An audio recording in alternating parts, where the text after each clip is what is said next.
Ayo, what's up? Welcome back dito sa ating channel dito sa Bobs TV. Alright, so tayo nagbabalik muli mga babayan at ito pag-usapan natin. Marcoleta, tanggal na sa Senado, nagwala, nahuling may red horse. Yan po ang ating alamin ngayon at pag-uusapan. Pero syempre bago ang lahat, please don't forget to subscribe, like, share at comment dyan sa comment section.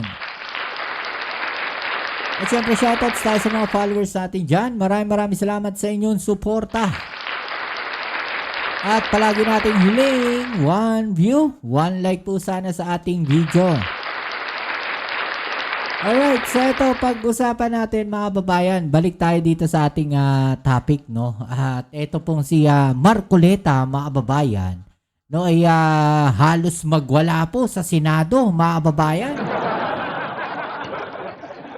No, dahil po dito sa kumakalat na balita, no, na di umano siya daw po ay tatanggalin na. At siya daw po ay nahuling may hawak na red horse. Nako po mga babayan, alam nyo no, alam naman natin kung paano pumili ng tumingin, no, ng mga fake news online mga babayan. At ito nga po ang kinagagalit netong si Marcoleta, no, kasi siya po mismo ay nabiktima ng mga fake news. Kaya galit na galit po siya mga babayan, no. Bakit kaya hindi niya rin pagalitan etong mga vlogger, no, na DDS, na kung saan ay kung ano-ano po ang mga pinapakalat na fake news sa ating Pangulong Bongbong Marcos. Real talk, no, Senator Marcoleta, kung ikaw ay nanonood, real talk, no, sana sitahin mo rin yung mga vlogger, no, na anti-administration. Kung ang sinisita mo ay puro vlogger na pro-administration, sitahin mo rin, no, yung mga vlogger na anti-administration. No, kung titignan ninyo yung mga balita nila, kung titignan ninyo yung mga video nila, kung titignan ninyo yung mga title, yung mga thumbnail nila mga babayan, taliwas na taliwas po sa totoong nangyayari. Diba mga babayan?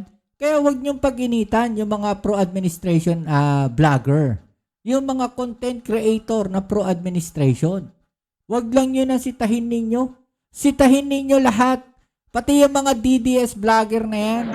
Pati yung mga DDS na content creator. Wag tayong maging wag tayong maging ano tawag natin dito, mapamili lang.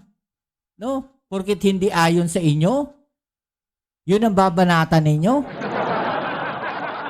Porket kayo yung binabanatan, no? Porket hindi ayon sa inyo, sasabihin niyo fake news. Given na yun, alam natin fake news eh. 'Di ba?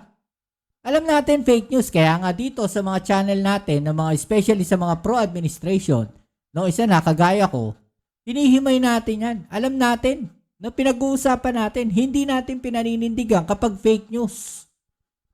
'Di ba? Hindi kagaya do sa iba, hindi kagaya nung mga DDS vlogger.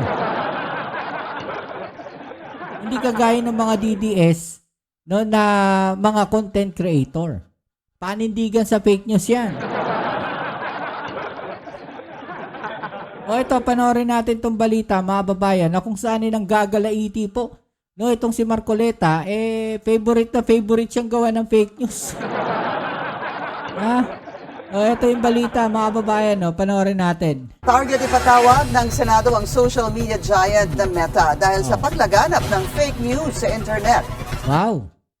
Meta ipapatawag Eddie wow. Ikaw na, Marcoleta. Ikaw na matindi, pati Meta pinatawag mo. Pati Meta pinatawag mo.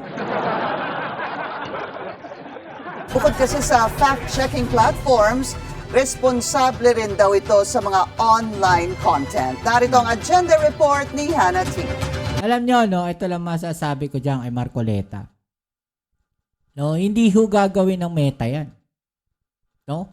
Kasi ang trabaho ng Meta is i-double check lang naman kung ang mga content ninyo no hindi naaayon sa kanilang mga sa community standards.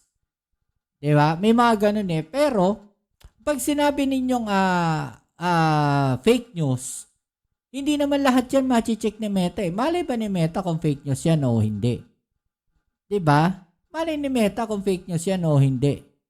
Especially yung mga video na yan. AI nga, hindi na alam ni Meta kung AI yan o hindi AI nga, pinapayagan ni Meta Diba? Alam nyo, in the end, in the long run, mga babayan, nasa tao yan. Kung maniniwala sila doon sa balita. Kung fake news yan o hindi. Anong ginagawa ni Senator Robin Padilla? Diba siya yung may hawak niyan nung ano na yan, ng ano na yan sa Senado? Diba? Ano ba tawag doon, mga babayan? Yung nakatutok dyan sa mga fake news na yan. Bakit hindi si Senator Robin Padilla? No, ang kausapin mo tungkol dyan. Diba? Napakalinaw, mga babayan. Galit na galit pagka sila ang binabanatan. Naparant sa fact-checking organizations si Senator Rodante Marcoleta dahil sa mga kumalat na peking impormasyon online tungkol sa kanya. Una, ang post na pinilit lang daw ng senador si Witness Orly Guteza magsalita tungkol sa pagkakadawit ni na dating Speaker Martin Romualdez at Zal Vico sa pagtanggap ng kickbacks sa info projects. Pangalawa, ang circulating post na sinabi raw niyang walang kwenta ang Noche Buena. Sino ba mga nagpakalat niyan? Yun ang i-check nyo.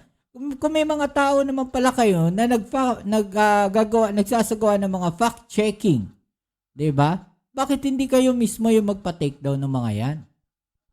May tao naman pala kayo di kayo ang mag-report. Ang sistema kasi ni Meta, mga kababayan, no?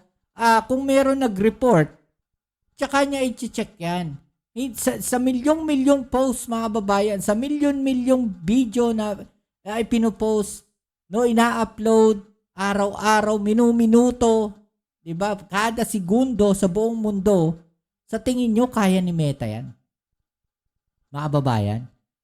Abay, kung gagawin ni Meta 'yan, ito honestly nakikita ko Sabihin natin mabilis ang technology ngayon. Pero kung gagawin ni Meta 'yan, baka it takes time bago makapag-upload ng video. It takes time bago makapag-upload ng a certain post.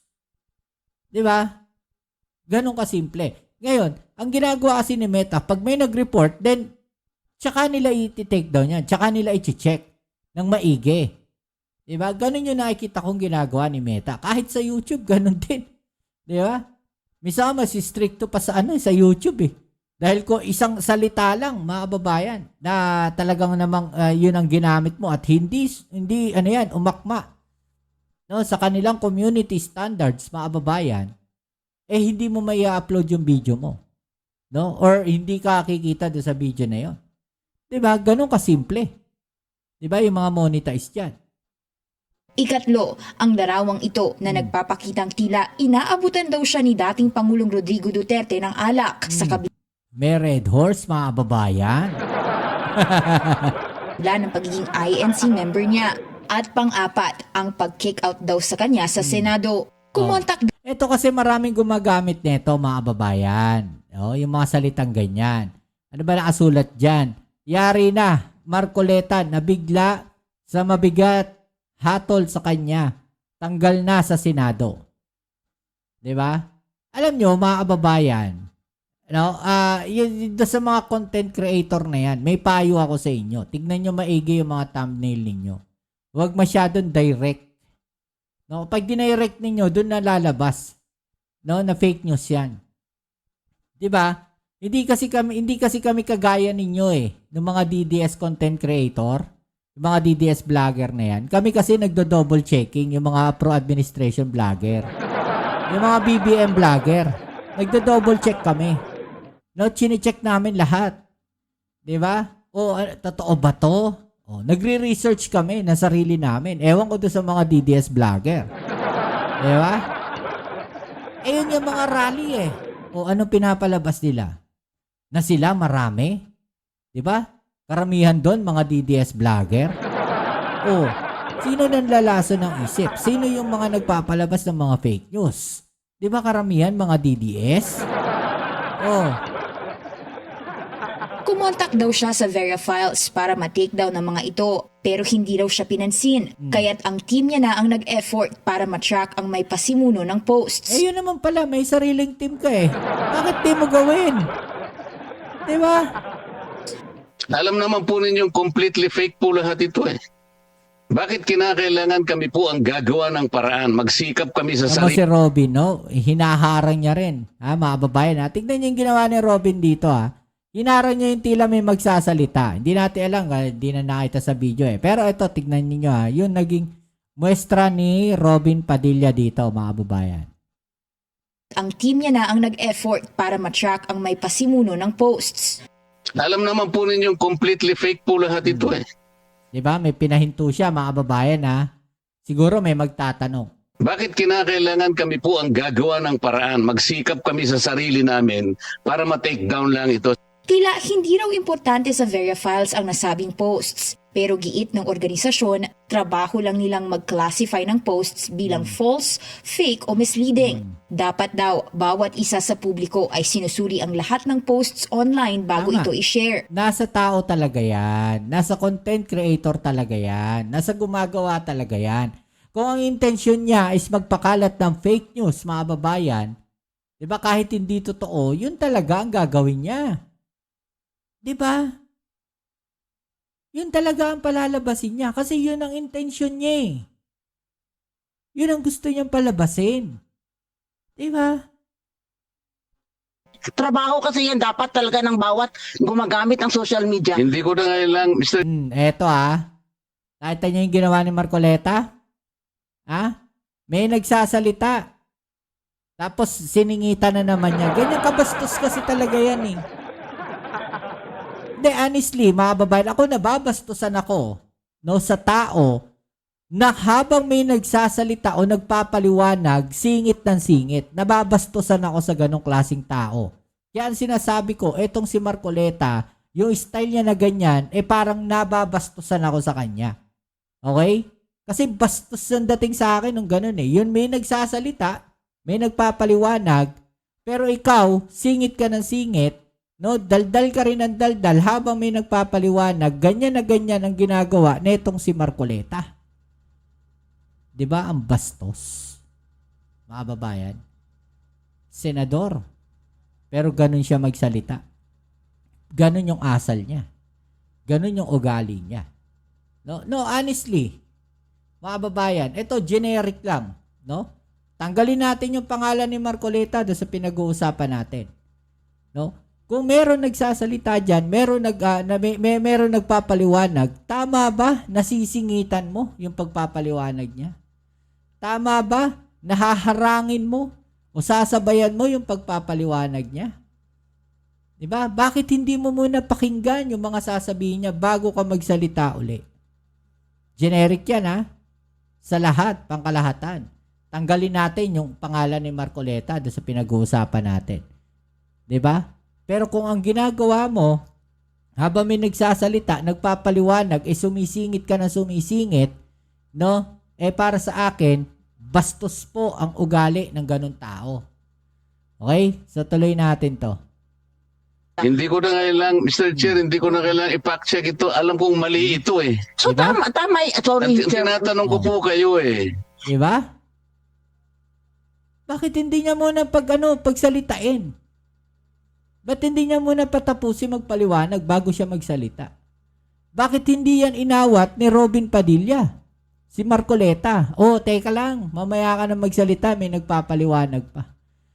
Senator Robin, bakit hindi mo ginawa? Napatigilin si Marcoleta sa kanya sinasabi. Diba? Yung minsan kasi ang mahirap dito kay Marcoleta, habang may nagtatanungin niya, no, minsan yung resource person, habang nagpapaliwanag, puputulin niya sa gitna. Sisingitan niya. Di ba mga babayan? Yan ang ugali niyan eh. So tama po yung So ginawa kami niyo. pa po ang gumawa ng May- paraan. Imbes na kami mag-rely sa inyo at para lang mapabili. Alam nyo, no, kung meron sanang tao natatayo diyan na na isang resource person natatayo diyan sa Senado at babarahin si Marcoleta o at ipasabihin patapusin niyo muna ako magsalita bago po kayo magsalita. 'Di ba? Kasi hindi tayo magkakaintindihan kapag habang nagpapaliwanag ako, sasabayan nyo yung paliwanag ko. Baka mapahiya si Marcoleta. Di ba mga babayan? Sa Meta na i-take down ito. Ang nagti-take down po ay ang Meta, yung may-ari ng platform, hindi po yung fact-checkers. Nang tanungin ni Senator Robin Padilla kung may political biases ba sila bilang fact-checking organization, bias daw sila sa katotohanan. Hindi pwedeng iasa sa fact-checkers ang laban sa disinformasyon, di ba? So dapat talaga bawat isa sa atin yung lahat-lahat atin gumawa ng ating paraan. Ipinapanukala ngayon sa Senado na pagbawalan ang multiple accounts ng isang individual. Iuugnay daw ito sa National ID System ng bansa para wala nang magdoble ng social media account. Ang dali mag-register. Gusto nyo ako na magre-register kaagad ako dito eh. Juan de la Potpot ang pangalan ko, tatanggapin eh. Gusto ni SP Soto iapela ito sa service providers ng social media platforms. Sa susunod na pagdinig, target ipatawag ang Meta para linawin ang guidelines nito tungkol sa pag-takedown ng false information online. Alright, so yan muli. Maraming salamat sa inyo mga babayan. So hanggang dito na lang muna ang ating video ngayon. Ano po ang inyong masasabi po dyan mga babayan? No? I-comment na lang po sa ibaba ang inyong mga opinion at ating yung pag-usapan. Alright? So yan muli, kita-kits tayo sa ating next video. Ito po muli ang inyong Kuya Mobs dito sa Mobs TV. Peace. I'm out.